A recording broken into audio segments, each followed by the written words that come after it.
passi això d'aquí, degut al punt de la cera. Si no podem deixar la cera a mig d'una caixa d'un arbre sense velles. Si no, ens entra el cuc i us ho farà malbé tot. Nosaltres ho fem amb bidons que ja no utilitzem per la mel i donem una mica de sofre. Així que, endavant intro, ja pel vídeo. Benvinguts a Mel de la Comarca, canal dedicat a la piscicultura i en un futur us amb altres coses. Si us agraden els vídeos, deixeu like i, si podeu, inscriu-vos al canal. Enganai, a abonar-te vídeo. Això és un bidó que fan servir per la mel d'uns 300 quilos. Aquests bidons no els aprofitarem més per la mel. Aquests bidons sols seran exclusivament per guardar la cera, ja que cremarem sofre dins, ja que podríem malmetre la pintura de dins. Això són les típiques tires comercials de sofre. Nosaltres, per un bidó, aprofitem un fil de la meitat d'una tira gran.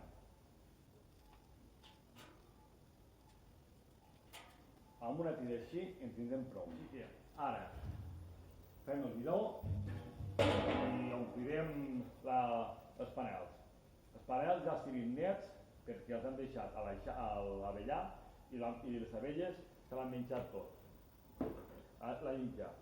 Llavors, com més ben ordenat que fiquem, més n'hi quedaran. Nosaltres en solem ficar uns 45 quadres. Ara els comptarem a veure quants n'hi entren. Així que accelerem una mica el vídeo i a muntar-ho.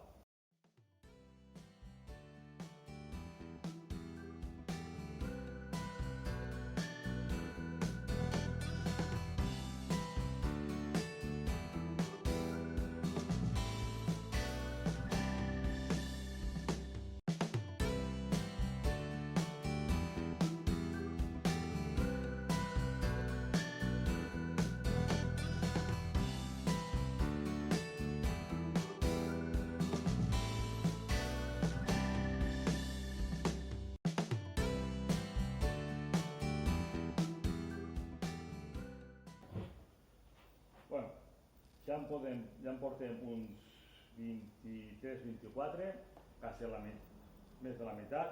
Ara agafem la càmera i us ensenyaré com està quedant. Veiem, hi ha 4 per cada costat de quadres. Cal dir que aquests dos quadres són l'Astron. Cada tipus de quadre tindrà un tipus d'ordre diferent. Al mig fiquem encabeçats així, un amb aquesta forma així i l'altre aquí. Ens caben dos ara ja en portem dos d'altura, comptem 4, 4, 8, 9, 10, 11, 12, 13. I en portem uns 10 més o menys així entravessats. Ara continuarem fincant més quadres.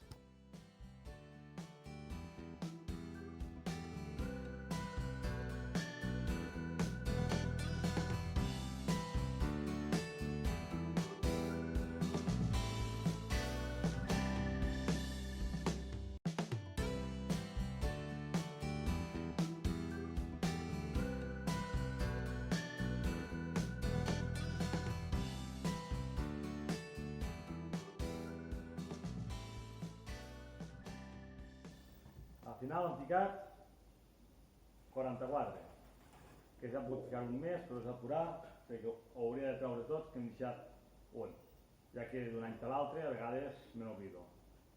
Agafo la càmera i us ensenyo la part de dalt com ha quedat. Ja que el bidó no és suficient alt, si aprofitem aquest lloc per ficar els plantats, sobrepassen. I així, continuem el del mig, entravessats un davant de l'altre. Això sí, aquí fiquem un quadre així i un al revés. Aquest està amb el llistó de dalt cap a baix i el de darrere de cap per avall. Així la part ampla, que seria aquesta d'aquí dalt, no hi coincideixen i guanyem lloc per ficar un parell més.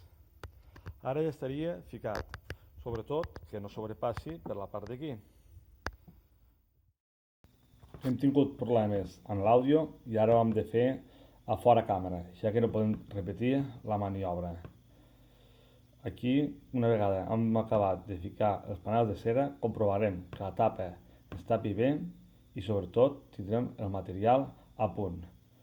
l'aro que tanque el bidó i també tot el material que ens faci falta, com per exemple podria ser una maceta.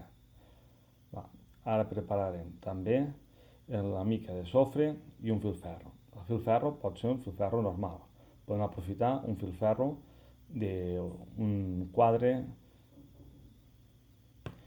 Una vegada tenim a punt l'aro, el sofre amb el filferro, en aquest cas és un filferro d'un quadre, jo el que faig és a la meitat l'embolico, li dono un parell de toms a la tira de sofre per a que no caigui a dins. A l'introduir a dins hem d'anar en compte o procurar de que no toqui a la cera ni a la pintura. Així que fiquem com una mena d'arc i que vagi a la meitat. Ara atançarem la càmera per veure com ho fiquem nosaltres. Així que aquí veiem com la tira de sofre no toca ni a la fusta ni a la cera. En el cas que toqués la cera ens faria un forat. Una vegada ho tinguem tot a punt, agafem l'encenedor i encenem la metxa de sofre. Això sobretot s'ha de fer en llocs oberts, que passi l'aire i que puguem renovar l'aire. A poder ser, estaria bé no fer aquestes feines sols. Estaria bé comprovar abans de fer el tancament definitiu una prova abans per saber si es tanquen bé l'aro i la tapa. Estaria bé tindre a mà una maceta de goma per poder donar uns copets per tancar bé, ja que costa una mica ja que va molt just. Així que, sobretot a llocs oberts, que si no s'enganxa al coll i rasca bastant. Fins aquí hem fet el tutorial de com guardar la cera d'un any per l'altre. Això ja està a punt fins a la primavera. Si ho hem fet tots els passos correctament, això ens guardarà fins a la primavera per poder ficar la cera ben estirada i a punt a les nostres arnes. Recordeu, punts interessants i importants és al moment del sofre no està sol i està en un lloc ventilat, no en un lloc tancat. Així, ens agrada que us hagi agradat el vídeo, sobretot fiqueu like si us agrada i si voleu veure un altre vídeo, aquí el teniu. I fins a la pròxima, hi ha un altre vídeo.